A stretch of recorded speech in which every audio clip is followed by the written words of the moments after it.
നമ്മുടെ 3 സേനാ വിഭാഗങ്ങളുടെ ഒപ്പം തന്നെ കോസ്റ്റ് ഗാർഡ് ആകട്ടെ മറ്റ് സേനാ വിഭാഗങ്ങളൊക്കെ തത്തുല്യമായ നിലയിൽ തന്നെയാണ് രാജ്യത്തിന്റെ സുരക്ഷയ്ക്കും രാജ്യത്തെ സമാധാനത്തിനും വേണ്ടി പ്രവർത്തിക്കുന്നത്. എല്ലാവർക്കും കൃത്യമായ അവരുടെ ഏറ്റവും മഹത്തരമായ ഒരു സ്പേസ് ആണ് ഈ റിപ്പബ്ലിക് ദിന പരേഡ് കൂടിയാൽ.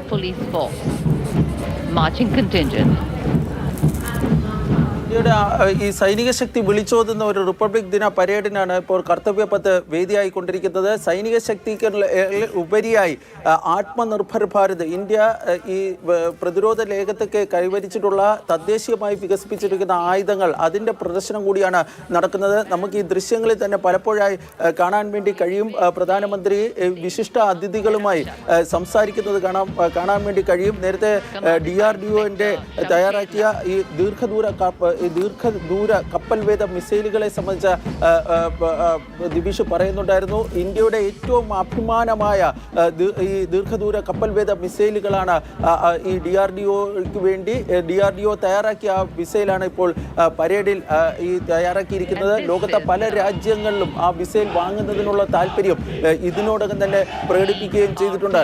ഇനി ഈ പരേഡിൽ വരുന്ന ഏറ്റവും പ്രധാനപ്പെട്ട കാര്യം, അതായത് വളരെ ശ്രദ്ധേയമായ ഒരു കാര്യമാണ് CRPFന്റെ കണ്ടിൻജന്റ്. 140-ലധികം പേരുള്ള ആ CRPFന്റെ കണ്ടിൻജന്റിന് നേതൃത്വം നൽകുന്നത് സിമ്രാൻ ബാലയാണ്. ജമ്മു കാശ്മീരിലെ നൌഷേര, അതായത് അതിർത്തി ജില്ലയായ നൌഷേരയിൽ നിന്നുള്ള സിമ്രാൻ ബാല നേതൃത്വം നൽകുന്ന ഈ കണ്ടിൻജന്റാണ്, CRPFന്റെ കണ്ടിൻജന്റാണ് ഇപ്പോൾ കർത്തവ്യപഥിലൂടെ മാർച്ച് പാസ്റ്റ് ചെയ്ത് കടന്നു പോകുന്നത്. 140-ലധികം വരുന്ന ഈ സംഘത്തിനാണ് ഒരു വനിത നേതൃത്വം നൽകുന്നത്. ഇതാദ്യമായിട്ടാണ്, അതും 23 വയസ്സുകാരിയായ സിമ്രാൻ ബല്ല. ഈ ജമ്മു കാശ്മീരിലെ നൌഷേര സ്വദേശിയാണ്. അവർ നിലവിൽ CRPFന്റെ അസിസ്റ്റന്റ് കമാൻഡന്റ് ആണ്. അതിനുശേഷം ഇപ്പോൾ കടന്നു വരുന്നത് ഈ ഇൻഡോ ടിബറ്റൻ ബോർഡർ പോലീസിന്റെ ബാൻഡാണ് ഇപ്പോൾ കടന്നു വന്നുകൊണ്ടിരിക്കുന്നത്. അവരാണ് ഇപ്പോൾ മാർച്ച് പാസ്റ്റ് ചെയ്തുകൊണ്ടിരിക്കുന്നത്.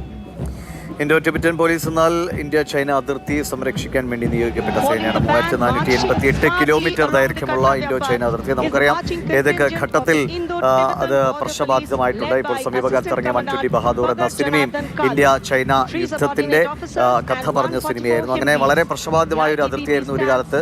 അതിന്റെ സംരക്ഷണാർത്ഥം രൂപീകരിക്കപ്പെട്ടതാണ് ഇൻഡോ ടിബറ്റൻ ബോർഡർ പോലീസ് എന്ന ITBP.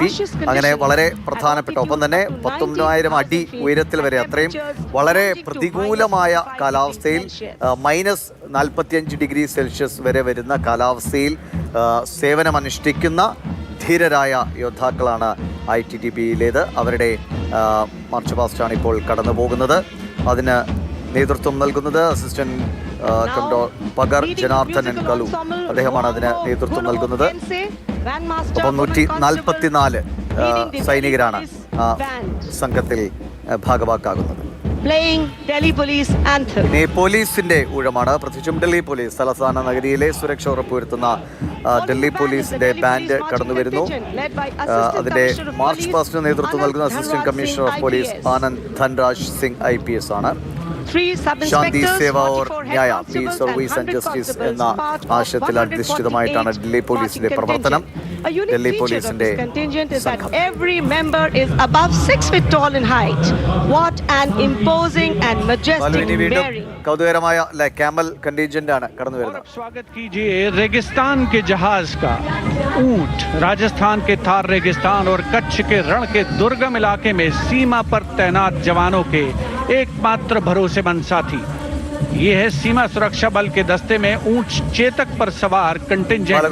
डिप्टी कमांडेंट നമ്മുടെ സൈനികരോളം തന്നെ ഇപ്പൊ ഈ കുറിപ്പിൽ തന്നെ അവർ സൂചിപ്പിക്കുന്ന നേരത്തെ കടന്നുപോയ ഹിമ, ഒട്ടക അടക്കം നമ്മുടെ സൈനികരെ പോലെ തന്നെ പ്രവർത്തിക്കുന്ന സാധു മൃഗങ്ങളാണ്. അവർക്ക് കൂടിയുള്ള ഒരു തരത്തിൽ പറഞ്ഞാൽ ഒരു ആദരവ് കൂടിയാണ് അവരുടെയും ഒരു പങ്കാളിത്തം. ആദർശവാക്യ തീർച്ചയായും ഈ BSFന്റെ ക്യാമൽ കണ്ടിൻജന്റ് ഇതിനു മുമ്പും ഈ റിപ്പബ്ലിക് ദിന പരേഡുകളിൽ പങ്കെടുത്തിട്ടുണ്ട്. ദിവിഷ് പറഞ്ഞതുപോലെ തന്നെ ഇന്ത്യയിലെ ഇൻഡോ പാക് അതിർത്തി മേഖലകളിൽ, പ്രത്യേകിച്ച് രാജസ്ഥാൻ, ഗുജറാത്ത് തുടങ്ങിയ മേഖലകളിലെ ഡെസേർട്ട് ഏരിയകളിൽ ഇന്ത്യൻ സൈന്യത്തിന്റെ ഏറ്റവും വലിയ കരുത്ത്,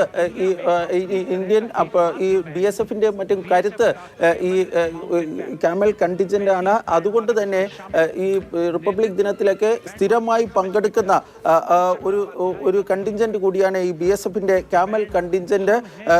ഇത്തവണ 50-ലധികം ഈ ക്യാമലുകളാണ്, ഒട്ടകങ്ങളാണ് ഈ കണ്ടിൻജന്റിന്റെ ഭാഗമായി ഈ റിപ്പബ്ലിക് ഡേ പരേഡിൽ പങ്കെടുക്കുന്നത്. ഇതിന് ശേഷം വരുന്നത് BSFിൻ്റെ ബാൻഡാണ്. അതിലും പ്രത്യേകതയുണ്ട്, കാരണം 2 ക്യാമൽ കണ്ടിൻജന്റുകളാണുള്ളത്. അതിൽ ഈ ബാൻഡിന്റെ ഭാഗമായുള്ള ക്യാമൽ കണ്ടിൻജന്റിനും അതിൽ കടന്നു പോവുകയും ചെയ്തിട്ടുണ്ട്. ഇനി കടന്നു വരുന്നതാണ് NCC contingent. NCC girls marching contingent ആണ് ഇപ്പോൾ ഈ സല്യൂട്ടിംഗ് ബേസിലേക്ക് വരുന്നത്. അതിന് തൊട്ടു പിന്നാലെ NCCയുടെ തന്നെ കമ്പൈൻഡ് ബാൻഡ് അതുപോലെ തന്നെ NCC ബോയ്സ് മാർച്ചിങ് കണ്ടിൻജന്റും ഇതിന് പിന്നാലെ വരുന്നതാണ്. BSFിന്റെ ബാൻഡ് പ്ലേ ചെയ്യുന്നത് ഹം ഹേ സീമാ സുരക്ഷാ ബൽ എന്ന ഗാനത്തെ അടിസ്ഥാനപ്പെടുത്തിയുള്ള സംഗീത പ്രകടനമാണ്. അതിന് പിന്നാലെയാണ് NCCയുടെ കാഡറ്റ് വരുന്നത്. അതിൽ NCC girls marching contingent, Uttarakhand തുടങ്ങിയ സ്ഥലങ്ങളിൽ നിന്നുള്ള കുട്ടികളാണ് കൂടുതലുമായിട്ട് അതിൽ പങ്കെടുക്കുന്നത്. ബാൻഡിനെ ലീഡ് ചെയ്യുന്നത് കാഡറ്റ് സലോണി യാദവ്, ബിർള ബാലിക വിദ്യാപീഠ്, ഒപ്പം തന്നെ കാഡറ്റ് രുദ്ര കശ്യപ് സൈനിക് സ്കൂൾ, കൊരാഖൽ എന്നിവിടങ്ങളിലുള്ള കുട്ടികളുടെ നേതൃത്വത്തിലാണ് NCCയുടെ ബാൻഡ് കടന്നു വരുന്നത്. ഖതം ഖതം ബരായേ ജാ എന്ന ഗാനമാണ്, ഒപ്പം തന്നെ സാരേ ജാം സേ അച്ഛാ ഹിന്ദുസ്ഥാൻ ഹമാര എന്നീ പാട്ടുകളാണ് അവർ ബാൻഡിൽ ഇപ്പോൾ വായിക്കുന്നത്.